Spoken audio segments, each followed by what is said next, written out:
Good morning, and we got breaking news. The Chicago Bears have officially benched Tyrique Stevenson in today's game. But how much will he really stay on the bench? Because the Bears still have a lot of injuries. We're going to talk about it all and more. Bobby's going to show up as well right after this. Tuned in to Chicago Bears Central, your number one place for all Chicago Bears news and content.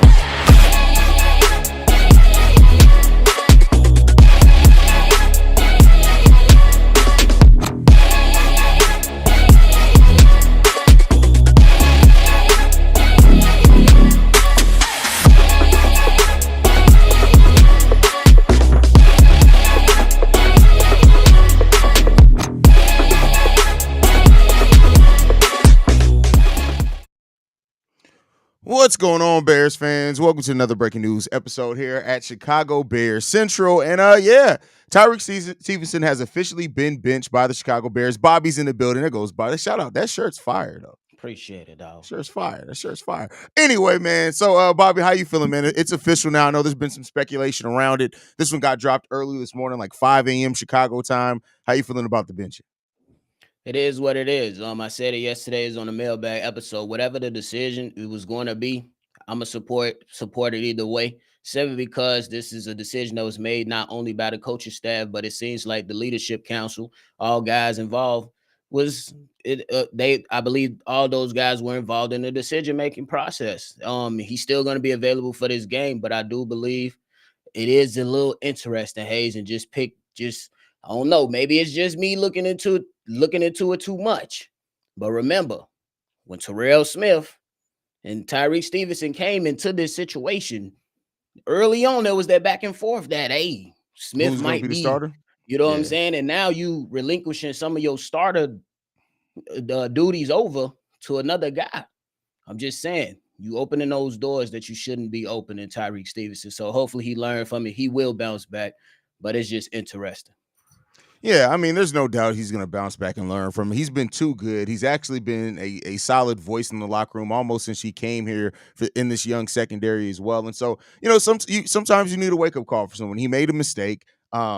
He's still going to play in this game. They can't afford really to not play him. That's just what it comes down to. He's still going to have an opportunity to make an impact. But, it's just a wake-up call to say, hey, we see more in you. We need you to be focused out there at all times. And the way that the veterans, both Montez Sweat, Jalen Johnson, those guys, even Kevin Byard, how they've talked about it, I'm sure that, they understand we got a young guy here. We just need to rein him in a little bit. He's going to be good. It is what it is. Yeah, I think that's the most important thing that everybody was saying. Hey, he made a mistake. You know what I'm saying? We're going to hold him to that mistake, but we also going to support our brother. I think that's the biggest thing that's coming out of this, because going into this matchup, honestly, I think it's after that horrible emotional loss that happened last week, you can use this to galvanize yourself and really look at yourself in the mirror to either go on a run, or you can look at this and just let it all fall apart when the season is not over yet. You still got a lot of time left to right your wrongs if we keeping it a buck. Yeah. And that's just what it is, man. Sometimes you just need to wake guys up. You just need to course correct them. But it will be interesting to see how this dynamic works today, especially with Terrell Smith being back. Because, he was competing for that starting role, as you said, last season, and Tyrique ended up pulling it out. Make no mistake about it. And Terrell Smith hasn't been healthy for a large part this year, but we still got some depth there. We just listen. I just want to overall. I don't care. Just get the win, man. That's all I care about now. That's what I'm looking at, brother. Sitting on a loss like that for a week has sucked, to be honest with you. For real, I told y'all it took me all the way until yesterday to not be bitter anymore. I don't want to go through that again. I could take losses, but no losses like that, bro.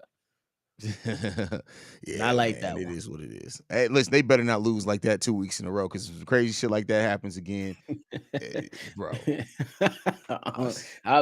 post game will be delayed. I had the calmest response, as much as that clip of us has gone viral or whatever for our reaction to the game. The fact I was the calmest when you turned off the mic, everybody else got up and walked away. Kev looked like somebody kicked his dog. I was just like, oh well. Shit, and Steve-O was praying. Hey, bro, Steve-O was praying for sanity. Bro. See, that shows growth, because last year I would have picked this chair up and thrown it across the room. I did it for less last year. Like, man, we knew that shit was gonna turn bad. Like, if you watch the clip, once you hear C-Dub take that breath, you was like, yep. It's over. Yep, it was done No at that point. real. Yeah, it It was was over. that point. Yeah, man. But these guys, they gonna be. It's Who gonna is be this good. It's idiot? gonna be the Bears are not in crisis mode. They're in chaos mode. Why we in chaos mode?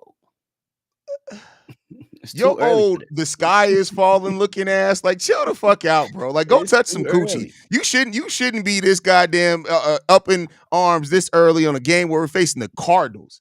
This man said we're not beating the Cardinals. Like, don't get me wrong, the Cardinals aren't terrible, but the Cardinals, that's what's putting fear in your heart right now.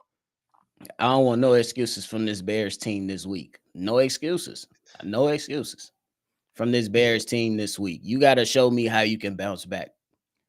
You Bears got to Junkie show says, me how you what can is he bounce going to back. learn sitting on the bench? Well, if you don't, I honestly don't mean this as a shot. It's going to sound like me being an asshole. But if you've never played competitive sports, knowing that you're good enough to start and you sit on the bench, that's a motivating factor because it's like, damn, I'm sitting here when I should be out there helping my team and I have the skill to help my team, but my own dumbass mistakes got me sitting here. Like I said, I don't mean that taking a shot at you because I don't know your life, but I think most of former athletes will be able to tell you what benching does to you mentally to wake you up when you made a mistake.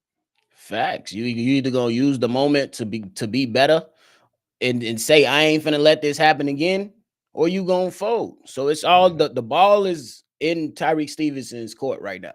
And just yeah, like Hayes said, anybody know you literally in competitive sports be sitting there like, coach, him? Never. Come on. You yeah. if you play sports, you've been there before. Exactly. You got to find a way to motivate your players. So it's not really that difficult of a thing to understand. Like it's really not. So Yeah, and that the Bears have shown that they will give you opportunities. You know what I'm saying? Chase Claypool, he received opportunities before they said to hell with him and was like, yeah, you're done. Nate Davis, who's still on the team. Now they gotta depend on him a little bit more now. But yeah, essentially they gave him chances and then they said, all right, to hell with you. So Tyrique Stevenson, here's your punishment. Let's see if you know what I'm saying, rise to the occasion. We'll see. yeah. I'd much rather see him pay a fine and make it up for it on the field. I don't think the NFL can. I don't think by the NFL rules they can fine him for that. Like they can discipline him, but I don't think they can fine him for that. Yeah. So, but I would agree. Like because again, I want to see him on the field personally. So like if they find him, if it was allowable, but I don't think it's allowable by not for that. That's not a finable thing. He would have had to do something detrimental to the team or something like that outside of causing a loss. Like so. Yeah. Yeah, I think that makes sense. You just gotta the way that is going down is the way that is going down. They could have been more harsher with it if people wanted the more harsh punishment or took it a little light. But this is the decision, so we rocking with it. Exactly. They need to bench the entire O line. Well, shit. Then that's punishing Caleb Williams. I mean, I get where you coming at, but then what? You want Plumber's Garden for Caleb? Like, what are we doing out here? You said they want to bring back the firemen and plumbers back to Yeah, sports. yeah. That's tough. That's tough. Our O line should be our bench. That's the problem. Like, For real. They is man, look. They better be better today, though. They gotta hey, be listen, better. they want injury away from Steve-O being the starting left tackle, bro. That's where Hey, we call are him right up, coach. Call him up. We gonna make sure he in game shape. Steve-O, you got 3 days, dog. We finna put you through the ringer. It's boxing. Could you imagine Steve-O having to guard Max Crosby for 3 possessions, bro? Steve-O would shoot that We nigga, gonna bro. He'd pray be like, for hey, him. you know what, bro? I don't like what you're doing right now. We gonna pray for him. What? That's hilarious, man. Any other thoughts, Bob, before we just wanted to bring you guys this news. We'll still do our pregame show today, but I felt like since it was a big question hanging around the Bears whether Stevenson was going to get benched or not, I felt like it was worth going ahead and going live early this morning to talk about it. Oh yeah, definitely was necessary. Just to go ahead and discuss it. We're gonna see what the game calls for. Y'all make sure y'all be there for the pregame. It's gonna be an hour before the kickoff. So just make sure y'all be there. And turn on your notification bells just in case if you need a reminder. Subscribe and turn on the bell. That's a fact. That's a fact. Y'all can follow us at Shy Bear Central. You can send us any feedback, questions, comments, concerns. ChicagoBearCentral@gmail.com. Lastly, if you want to leave a text message and our voicemail for the mailbag, the number to do so, 773-242-9336 with your number one spot for everything Chicago Bears related, man. We out this bitch.